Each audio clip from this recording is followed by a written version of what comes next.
ഇന്ന് നമ്മൾ ഉണ്ടാക്കുമ്പോൾ ഞങ്ങളുടെ വീട്ടിലെ ഏറ്റവും കൂടുതൽ ഡിമാൻഡുള്ളൊരു അച്ചാറാണ് കേട്ടോ, രൂപിക്ക ഡേറ്റ്സ് അച്ചാർ. ആദ്യം തന്നെ ചീനച്ചട്ടി അടുപ്പത്തേക്ക് വെച്ചിട്ട് വെളുത്തുള്ളിയും ഇഞ്ചിയും കറിവേപ്പിലയും ഒന്ന് മൂപ്പിക്കുക. അതിനുശേഷം നമ്മുടെ കാശ്മീരി മുളക് പൊടിയും സാധാ മുളക് പൊടിയും വിനാഗിരിലൊന്ന് കലക്കി ആഡ് ചെയ്യുക. പിന്നെ പച്ചമുളക് നേരത്തെ ആഡ് ചെയ്യാൻ മറന്നതാണ് കേട്ടോ.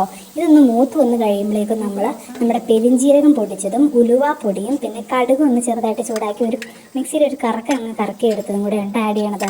പിന്നെ ഉപ്പിലിട്ട ലൂപിക്കയാണ് നമ്മൾ ഇതിലിടുന്നത്.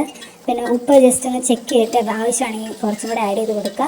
പിന്നെ ഇതേ ലൂപിക്ക എടുത്ത അതേ അളവ് തന്നെ നമ്മൾ ഡേറ്റ്സും കൂടെ ആഡ് ചെയ്യുക. അപ്പോൾ ഇത് ഡ്രൈ കൺസിസ്റ്റൻസി ആയതുകൊണ്ട് നമ്മൾ കുറച്ച് ഉപ്പിലിട്ട് ആ വെള്ളവും കൂടി നമ്മൾ അതിലേക്ക് ആഡ് ചെയ്ത് കൊടുക്കുന്നുണ്ട് കേട്ടോ. അതിനുശേഷം നമ്മൾ ആപ്പിൾ സിഡർ വിനെഗറാണ് ഒഴിച്ചു കൊടുക്കുന്നത്. നമ്മുടെ സിന്തറ്റിക് വിനെഗർ ഒരിക്കലും ഉപയോഗിക്കാണ്ടിരിക്കുക, അതിന് ഒത്തിരി ദൂഷ്യവശങ്ങളുണ്ട്. അപ്പോൾ ആപ്പിൾ സിഡർ വിനെഗർ ആകുമ്പോൾ ഒത്തിരി ഹെൽത്ത് ബെനിഫിറ്റ്സ് ഉള്ളൊരു സംഭവമാണ്. അതിനുശേഷം നമ്മൾ എല്ലാം ഒന്ന് ബാലൻസ് ആകാൻ ശർക്കര ഒഴിക്കുന്നുണ്ട്. അടുപ്പ് ഓഫ് ചെയ്ത് കായപ്പൊടി ഇടുക. തണുത്തതിന് ശേഷം കുപ്പിയിലാക്കുക.